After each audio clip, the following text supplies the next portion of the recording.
this because he needs. Come on, we are entertaining. We are entertaining business. What do you expect? He needs the validation from the people. One at a time. Go ahead, Brandon. He needs the validation from the people. That's why he acts out like this. I'll show you how to be a humble champion.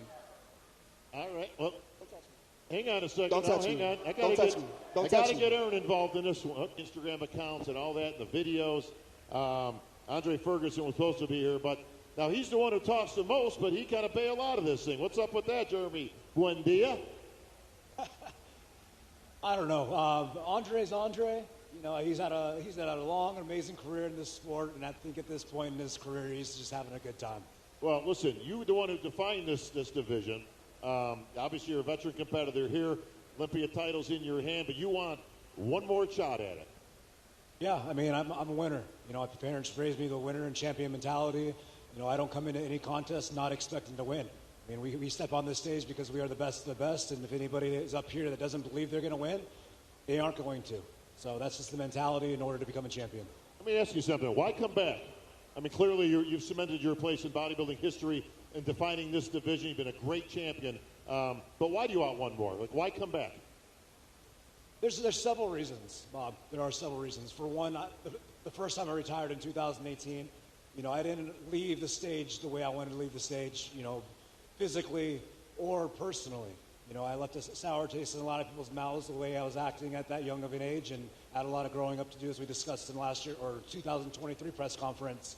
You know, I've grown up a lot, and you know, throughout my career, you know, the division has definitely evolved. The era when I was winning was much different than what it is today, and I'm very aware of that. The physiques are bigger, they're better, and I wanted to be able to show not only myself but the world that regardless of the time that's gone by, I am still competitive in this new era, and I do have a chance at winning this title. You look great in your comeback show just a few weeks ago, and great to have you back on the Olympia stage. But this is the man right now that owns the title. The last two titles, to be exact. Ryan Terry, you're the champ. Yes, Ryan, I know you don't get muddled in, and maybe it's at the United Kingdom type gentlemanly thing. I know you don't get too muddled in with the smack talk. But even I saw yourself out there a little bit, having a little bit of fun, saying, all right, guys, I appreciate what you're all bringing, but I'm still the two-time champ, and it's going to be number 3 come Olympia Day. Yeah, it was. This is the first time actually in my career, I've been here. It's my 10th Olympia. That shots were fired at me on social media. So it was, it was an eye opener to say the least. And it was quite hard at times not to respond. But then I kind of thought, no, I'll stay in my lane and do my talking on stage, and that's something I've always done. I'd rather show people what I'm made of come show day. Eric Elgindy. Yeah, Ryan, you mentioned just now that shots were fired and, you know, that maybe took you, it was hard to, you know, it was on a live that you said, I won the Olympia, but my midsection was not perfect. I know I can be even better. And then on another live, Ali Bilal said, what do you mean? He was not 100%? Was he 92, 93%? He had no idea when the show was on? Did that, what's going on? Yeah, so basically what I was trying to say there is, as a person, as a competitor, I always want to be at my best. I want to showcase my best physique. And going into the Olympia, I was exactly where I wanted to be. But come show day, I made a few mistakes. We're all human. And I just wasn't 100% happy with where I was. I got straight first and I won. So I wasn't complaining. I was just literally saying, I want to be better. I know I've got better standards. And next year, I'm hoping to better that. So that's all I was getting at. And the midsection was because it was the first time I prepped myself, and it was the first time I've ever had to make weight before. And I was really near the cusp, and I made a few panic mistakes where I didn't eat a few meals, and a few things went wrong. Again, making mistakes, but I just wasn't 100%. And I was just saying that I want to be this year 100%. Ali Bilal. Olympia champ, Olympia champ, Olympia champ, Olympia champ. You're the new guy here. You got an Arnold Classic under your belt. That's cool. 2. Thanks for the correction. But people only count Olympias when it comes to history and bodybuilding. Can you beat this incredible lineup of Olympians? So when you say Olympia champion, Olympia champion, Olympia champion, when Ryan was competing, I was still in Afghanistan, you know. When these guys were winning titles, I was a kid. And you can see, they lost their hair in the meantime, and, they got old, all of them. I'm just a new kid, man. I just started like 3 years ago. It's my third year. I'm going to win Olympia title, Olympia title, Olympia title. I'm going to win 4, 5, 6. I have time. They don't have time. Even if I don't win it this year, I don't win it next year, I'm going to win it the third year, the fourth year, the fifth year. I have time. They don't have that much time, I think. Sounds like your time is limited, Brandon. I feel like I'm just getting started. I'm still here. I was here 10 years ago at the Olympia, and I'm still here to this day. We're going to do something we don't normally. I'm going to put you in the judge's seat, actually. Give me a critique on Ali Bilal. He's a young up-and-comer. Like you said, he's just a baby of this group. Where do you give his chances in this crew? As far as placing? Sure.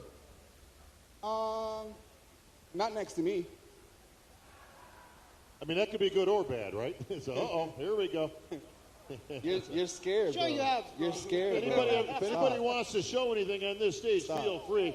I gotta teach you how to be humble. I gotta teach you how to be humble. Well, I'm going to say you don't this. have the attitude, It worked so for relax. Samson Dowda last year. That's all I'm going to say. I'm not afraid of nothing. Samson was the only guy to take his shirt off, hit a shot right here, and he's the guy who won the show.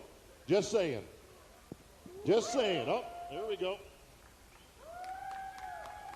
What do you think about the young lion here, huh? All right. What do you think, Brandon? You've hit what, 3 of these things, right? They need to get ready. They're still at 85%. This guy's a joke, bro. He's doing this because he needs. Come on, we are entertaining. We are he needs the entertaining validation business. from the What do you people. expect? He needs the validation One from at the a time. people. One at a time. Go ahead, Brandon. He needs the validation from the people. That's why he acts out like this. I'll show you how to be a humble champion. All right. Well, hang on a second. Don't touch hang me. on. I Don't touch me. Don't touch gotta me. get Erin involved in this one. Oh, hang on. You Don't said touch you me, what? okay? Respect that. No touching here. No elbows. Where's Big Steve when I need him? No elbows, guys. No elbows. Erin Banks, you're the big man of this How you group. doing, Bob? All right? You're kind of like the Samson or the Andrew Jack of the men's physique division. But you got to get yourself back into that position again. An outstanding lineup here. What do you think about the young man right here? I mean, he believes in himself, and he talks confident. That was one thing that I did in my beginning of my career. But I also seen how that kind of did for my career as well. So, he'll figure his way out in his lane and learn like I did. But he outside of the stage, I mean, he's a pretty cool cat, you know what I mean? And, he does what he does with his businesses and stuff. But besides that, man, I guess I'm not going to give any predictions or placings on where he's going to be. Linda Murray, a lot of testosterone going on up here, a lot of bravado. Oh, yeah, absolutely. I'm really looking forward to seeing you guys on stage, really, truly. I see the maturity, and I understand exactly what Brandon is saying and what Erin is saying, what Jeremy is saying, what Ryan is saying. And we've had this conversation.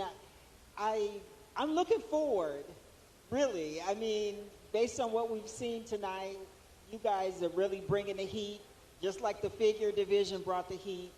And they say that men's physique, that you're not going to bring it, but I see a lot here. So I'm looking forward these guys to are bringing seeing it, this. that's I got for to sure. see what you're going to bring. I got to see it. I know you're going to bring it. Well, Jeremy, I'd be remiss if I didn't mention that Ali and his bravado and his confidence and all that, it reminds me a lot of you from 10 years ago. Do you see some of yourself in Ali from that game? And what advices would you give Ali as now you're the veteran, you're a father now, like you said, you've kind of matured a lot as a man, as a professional. What advice would you give young Ali here? Well, Bob, I was also doing that stuff at 24, 25, and 26 years old. So, my advice for Ali is I admire the confidence, man. That's what it takes to become a champion, absolutely. But humility is going to go a long way in this sport. Relationships are very important in this industry. And as you move throughout your career, making sure that you are aligning with and making sure yourself is loved within the sport, because at the end of the day, the fans and the people around you, this industry is what's going to make you or break you. So if you do want to have that continued success, make sure you understand, carrying yourself with dignity and pride, but also respecting those around you. Thank you. And I wish Thank you luck. I genuinely do. You've had a lot of Thank success, you. my man. And I believe that you have a bright future ahead, and you're a very worthy competitor. But up here, this is the best you're going to see, and we're all bringing it. Oh, thank you, bro. I came backstage to you, to Erin after the Arnolds. Went to Ryan. I admire all of you, man. I look up to all of you. I even took a picture with you backstage. I look up to all of you, and I think, for me, I never disrespected anyone. I only said, I'm the best. I'm going to bring my best to myself, right? Because this is how it works for me. When I say it out loud, I get the extra pressure and I work hard. It brings the extra pressure on me, and, I want to win. And I'm here, I've worked so hard to win this one. And if I don't win, I don't win. I will win it next year. But I will never disrespect any athlete, if it's an amateur, pro, whatever division it is. I respect everyone, and I've always said, I'm going to win. That doesn't mean that I take anything away from anyone else. You can also say you're going to win. Anyone can say they're going to win. But at the end of the day, this is a competitive sport. You can't expect to come to the Olympia and get a check of like thousands of dollars and not expect that anyone is going to try to take it from you. There's going to be a lot of people that they want to take the title from you, the money from you, because otherwise it'll be a very easy title, and you need to go work, like defend your title, and there's going to be a lot of talk and a lot of people that they want to work, like take what you have, right? So this is what it takes, and I think I'm going to have the same if I win one day a title. It comes with the territory. If anybody understands scrutiny, it's I do. So it's going to come with the territory. But like I said, it's just about delivery. And, like I said, you said that you didn't disrespect anybody. And maybe you may not have felt that way, but the way you might have delivered it or the way you have said it, like telling Ryan that you're going to retire him. That's not up to you. No, of course not, bro. That's what I'm talking about, just the delivery and, how you speak to other people. Nobody retires Ryan Terry except for Ryan Terry. I can tell you that right now. Because he's looking for three-time champion. Tarek Elgindi, last question from the panel. So, Ryan, you have Jeremy Buendia. He was a revolution on the sport. Brandon, he has tremendous legacy. Buendia's 4 titles. Yeah, 100%. So I've always said I want to go down in history. When I retire, I want it to be, it sounds, I don't know, what's the word, cocky way you say I want to be the greatest ever. Only because I want to go down as 5 times, 6 times, on my terms, when I'm ready. And this prep, having the heat from all of these guys, knowing how good they are, has kick-started something as if I'm just starting my career again. This prep has been absolutely unbelievable, and I cannot wait to show you what I'm bringing to stage on Saturday. It's the best I've ever looked, it's the best I've ever felt, and yeah, God willing, I'm going to be taking Jeremy's 4 times next year, and so on after that, definitely.